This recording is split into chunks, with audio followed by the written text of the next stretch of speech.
La ciencia necesita a cada momento ver un poco más lejos o, en este caso, ver un poco más cerca, apreciar las complejas y poco conocidas formas e interacciones de la materia orgánica. Observar, por ejemplo, no solamente la composición de una cadena de material genético, sino también la manera en la que se distribuye en el espacio y otros detalles.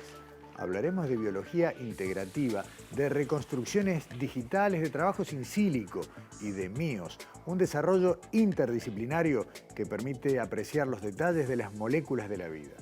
También conoceremos cuáles son las enfermedades infecciosas que deben preocuparnos, más allá de la COVID, e indagaremos en investigaciones de Facultad de Psicología sobre desarrollo cognitivo. Habrá tiempo también para conocer una de las denominadas enfermedades raras, la telangiectasia hemorrágica hereditaria y cómo se trabaja para determinar el mejor abordaje farmacológico posible. Bienvenidas y bienvenidos a Sobre Ciencia, divulgando el Uruguay de la investigación y el conocimiento.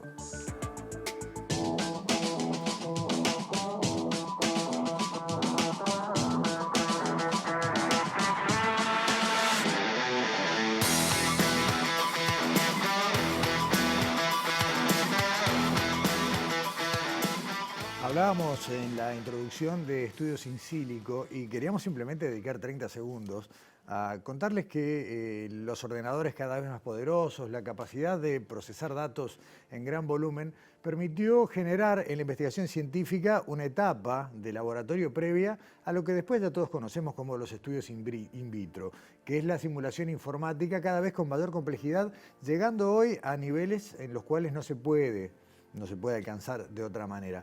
Esos son los estudios in silico que mencionábamos y en ese marco vamos a arrancar esta conversación con nuestro primer invitado de esta noche. Es un gusto recibir aquí en Sobre Ciencia a Pablo Dans, doctor en química, investigador del Centro Universitario Litoral Norte de la Universidad de la República y del Instituto Pasteur de Montevideo. Pablo, bienvenido. Muchísimas gracias, Gustavo. Encantado de estar acá contigo. Un gusto, después de muchos años de otras entrevistas, bienvenido. Exactamente. A estudios de Sobre Ciencia. Pablo, la investigación in silico vino a ser no solo una manera de acelerar el tiempo, sino de abaratar costos, algo que es clave para países como los nuestros, donde otras investigaciones son inabordables por falta de recursos. Exactamente, la bioinformática, que es como el área que se encarga más de informática de sistemas biológicos, sí, ahora es transversal a todas las farmacéuticas, por ejemplo, donde ya no se ensayan varios fármacos, sino que primero se hace una predicción in silico por computadora de las propiedades de esos fármacos y se puede entonces hacer síntesis mucho más dirigida de unos pocos candidatos que la bioinformática te da. Esa es una de las áreas en la cual la bioinformática sí ha sido fundamental para avanzar en temas de biomedicina. Y a partir de herramientas de microscopía, a partir de maneras de ver de más cerca lo diminuto, aparece también estudios que tienen que ver con las formas, ¿no? A veces la forma de una molécula ha permitido conocer de qué manera puede interaccionar mejor o peor con otra, ser dañina o beneficiosa para otra. Y después nos fuimos metiendo en estructuras más complejas, ¿no? Y acá empezamos a hablar de lo orgánico. Sí, bueno, de hecho, sí, es fundamental para entender cómo funciona cualquier aparato, incluso de la vida macroscópica, un sacacorcho, primero poder verlo, ¿no? Si uno lo puede ver, hay sacacorchos bastante complejos que solo mirándolo uno dice, ¿y esto cómo funciona? Y necesita no solo eso, sino ver cómo se mueve para poder entender la función que va a tener. Bueno, justamente la bioinformática, integrando técnicas experimentales, puede justamente dar respuestas donde técnicas experimentales aisladas que abarcan solo una pequeña parte de la realidad, te permiten ver un espacio-tiempo determinado, se pueden conectar usando como columna vertebral justamente la bioinformática estructural en este caso, que es a lo que nos hemos dedicado los últimos años. Y ahí aparece esta sigla que mencionábamos, que es MIOS, que es una unión de distintas herramientas, pero de una manera única, que es fruto del trabajo del equipo que lideras. Exactamente, este es un trabajo que empezamos hace 7 años en Barcelona. Bueno, justamente estos MIOS es una maquinaria integrativa, de biología integrativa, lo que permite es integrar como nunca una gran diversidad de métodos experimentales que van desde microscopía de baja resolución a microscopías de alta resolución, técnicas muy específicas, y después técnicas de secuenciación masiva. Bueno, todas cosas que nos dan información sobre dónde están los genes, dónde están nuestros cromosomas ubicados, cómo interactúan entre sí. Toda esa información experimental, de vuelta, cada método tiene sus limitaciones. Lo que hace MIOS es integrar un montón de algoritmos matemáticos y modelos que son de la química computacional, todo esto está bajo la etiqueta de bioinformática, si se quiere, hoy, que es más vendedora, pero es básicamente química computacional. Bueno, MIOS integra todas esas cosas y permite ver la materia como nunca se pudo ver, con una corroboración experimental de varios métodos en simultáneo. Por lo cual, MIOS es una herramienta en particular para ver genomas, es decir, que permite ver núcleos enteros, cromosomas, o incluso ir más adentro y ver genes en particular y ver cómo se pliegan y cómo interactúan entre sí. Ahí está, dijiste cómo se pliegan y hace un rato hablabas del sacacorcho, me pareció un gran ejemplo, ¿no? De ver, bueno, a partir de moverlo, de girarlo, uno termina deduciendo cómo funciona. Y acá, a pesar de que pueda parecer rústico, el ejemplo funciona muy bien. Una cadena de ADN ya no es solamente los elementos que la componen, sino también la manera en la que se configura. Totalmente, y eso es fundamental. De hecho, el paradigma de las enfermedades genéticas ha sido siempre el de la mutación en un gen, es decir, hay un cambio en el código genético y eso produce una proteína que tiene un problema y genera una enfermedad. Eso ha sido el paradigma, digamos, de las enfermedades genéticas. Hoy en día, ya hace 5 o 6 años que se sabe que hay enfermedades que están ligadas a cómo se pliega la información. No hay una mutación en particular, no hay un cambio en el código en nuestro núcleo, sino que se pliega de una forma errónea y entonces la maquinaria que tiene que ir a leer esa información no la lee correctamente y genera enfermedad. Hay una cosa que a mí siempre me gusta traer y ilustrar, y es que el genoma humano está compuesto por 3.000 millones de pares de bloques de construcción. Correcto. El espacio entre dos bloques de construcción consecutivos es 0,33 nanómetros. Entonces, si ustedes agarran las 3.000 millones de pares de bases, que es el genoma humano, que está en 46 cromosomas, y los pone uno atrás del otro, genera un objeto que tiene 2 metros de longitud. O sea, hay 2 metros de código genético en cada una de nuestras células. Y eso tiene que entrar en un núcleo que se mira con un microscopio. Por lo cual hay un ejercicio de compresión de esa información bestial. Cómo esa información se va a ir liberando por momentos es la clave de los productos que se van a ir generando y que necesitan nuestras células para vivir. Pablo, mira, en el monitor en este momento, ¿qué es lo que tenemos? Por ejemplo, no, en el monitor grande. En este momento lo que estamos mirando es, justamente, estamos mirando en el monitor allá, estamos mirando justamente un fragmento del cromosoma 12 humano en 2 estadios particulares. Estudiamos el cromosoma 12 porque tenía genes que nos permitían ver genes que se prenden y se apagan en distintos estadios, era una especie de prueba, digamos, del método, si estaba funcionando correctamente. Este caso, en el cromosoma 12 humano, donde hay un gen que aparece ahí en verde, en magenta, perdón, que se llama GAPDH, bueno, no importa el nombre, es un gen muy fundamental para la glucólisis, que es, de hecho, es la proteína. Ese gen genera una proteína que es el primer paso de la oxidación de la glucosa para generar ATP, que es la molécula que nos da energía a todas nuestras células. Ese gen está prendido en todos los tipos celulares. Mientras que del otro lado hay unos genes que aparecen en verde, que son genes que solo están prendidos en células madres. De hecho, las proteínas que generan esos genes permiten mantener el estado pluripotencial de célula madre. Si esos genes se apagan, esa célula se transforma en una célula que se llama diferenciada. Puede ser de músculo, puede ser epitelio, puede ser distintos destinos. Entonces, en esa transformación hay genes que se prenden y se apagan. Entonces, nosotros queríamos ver si podríamos ver la materia condensarse y descondensarse al pasar de un estado al otro. Y justamente MIOS permite no solo recrear cómo se condensa esa materia con corroboración experimental como nunca se pudo tener, de varias fuentes simultáneas, sino que además permite tener una variación de cómo eso se está distribuyendo en nuestras distintas células. Para seguir ejemplificando la que tenemos ahora... Sí, bueno, esto también es parte del cromosoma 12, solo que esto ahora estamos viendo solo uno de los estadios y estamos viendo toda la familia de moléculas que genera MIOS y que todas este ensemble de estructuras, de conformaciones que estamos viendo en este momento, son todas altamente compatibles con la información experimental. De hecho, son muy similares a lo que vemos si observamos células una a una. Si observamos las células una a una, vamos a ver que entre ellas hay cambios, no están todas exactamente moviéndose igual, es aleatorio, eso tiene que ver con las fluctuaciones térmicas, no la temperatura ambiente. Entonces, cada uno de esos núcleos tiene sus propias fluctuaciones, todas estas estructuras que estamos viendo son compatibles con eso. Y ahora estamos viendo otra cosa, ahora cambiamos de escala, porque eso es una de las cosas que tiene MIOS. MIOS por primera vez puede justamente eso de usar la bioinformática como columna vertebral. MIOS permite estudiar desde núcleos enteros hasta un gen en particular. Estamos hablando de pasar de miles de millones de pares de bases a unas pocas miles, que es lo que estamos ahora en pantalla. Estamos viendo un gen en particular, de hecho estamos viendo este gen que les decía de la glucólisis, y esas son todas las conformaciones que adopta ese gen, si se quiere, a lo largo del tiempo, en nuestras células. Entonces, uno a partir de estas simulaciones puede empezar a calcular propiedades físico-químicas que de otra manera es imposible obtenerlas. Por ejemplo, accesibilidad.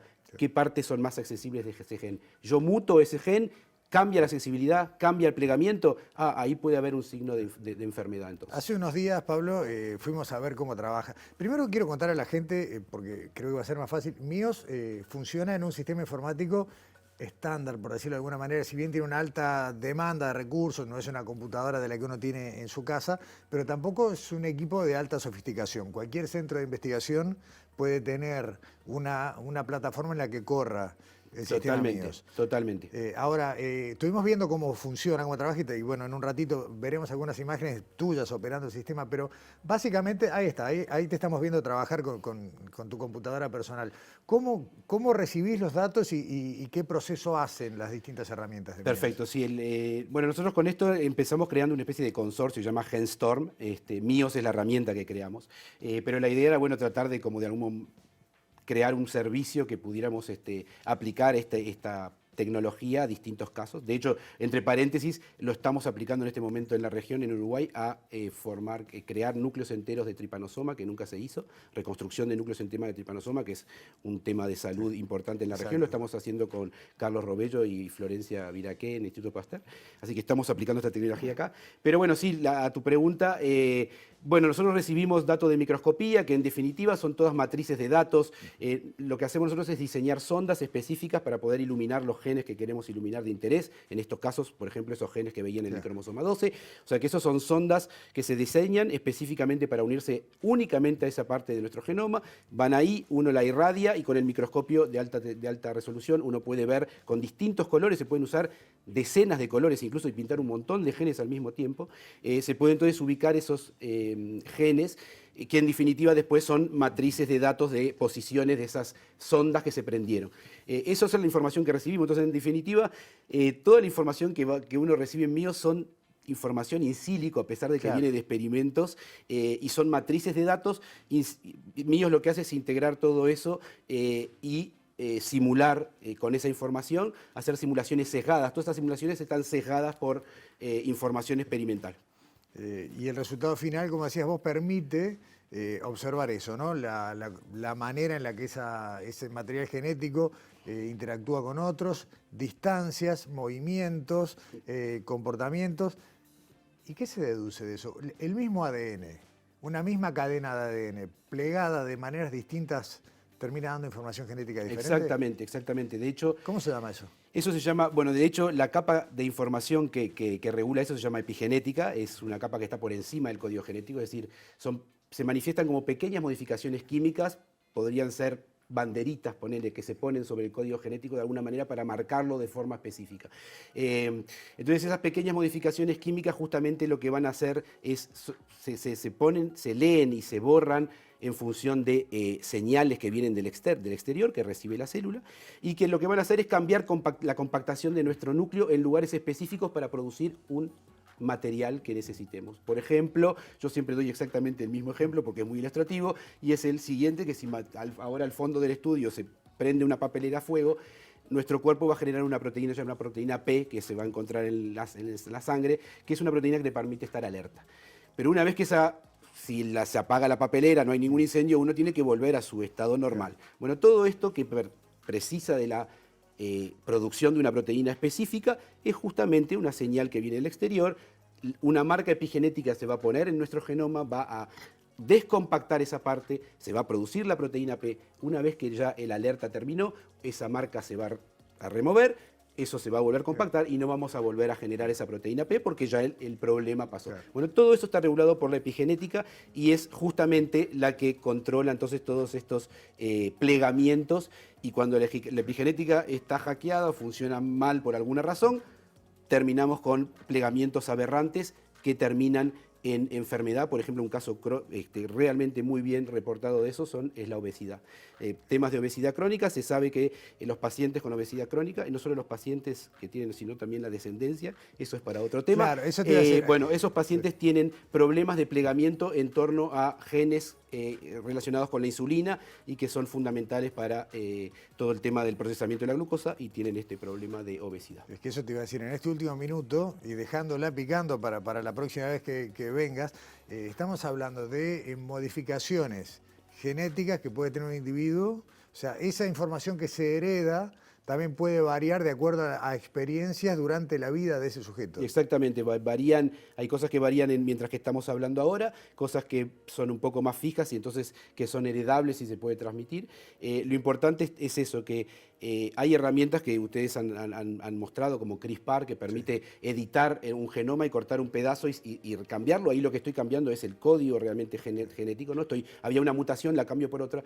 Dentro de un tiempo va a ser posible no solo eso, sino intervenir plegamientos particulares. Es decir, yo sé que acá hay un plegamiento anormal, porque lo pude ver con una herramienta como MIOS que integró toda la información, y pronto van a ver, ahora todavía no hay, pero son cosas de unos años, van a haber herramientas donde se va a ir a poder cambiar una marca epigenética y entonces cambiar el plegamiento específico de una región. O sea que no solo controlar el código, sino controlar cómo se almacena. Pablo, en 10 segundos, ¿de qué países son quienes integraron el grupo que desarrolló? Perfecto, hay gente de todos lados. La base fue en Barcelona, que es el Instituto de Investigación Biomédica y el Instituto el Centro de Regulación Genómica, pero después hay gente de la Universidad de Pensilvania en Estados Unidos, hay gente de la Universidad de Harvard, hay gente en Colombia, estoy yo acá en Uruguay. Bueno, es un grupo bastante amplio y además nacionalidades hay de todo, de hecho hay varios latinoamericanos y quienes empezamos con esta idea fui yo y Marie Negenborg, que está en Barcelona, la doctora Negenborg, que es uruguaya argentina, y nos conocimos en un congreso en inglés y yo decía, pero el acento es raro, debe ser. Y bueno, resultó que era uruguaya y ella hacía la parte de microscopía y le dije, che, vamos, juntemos. Y surgió esto que, bueno, nada, saldrá publicado en unas horas en Nature, así que estamos, sí, bueno, la verdad que estamos muy contentos. Buen adelanto. Pablo, tengo la impresión de que seguiremos hablando de míos durante mucho tiempo y bueno, y tenemos pendiente una charla sobre epigenética también para un futuro. Pablo Dans, muchas gracias por acompañarnos. Un encanto, gracias. Hasta pronto. Primera pausa en Sobre Ciencia, volvemos enseguida.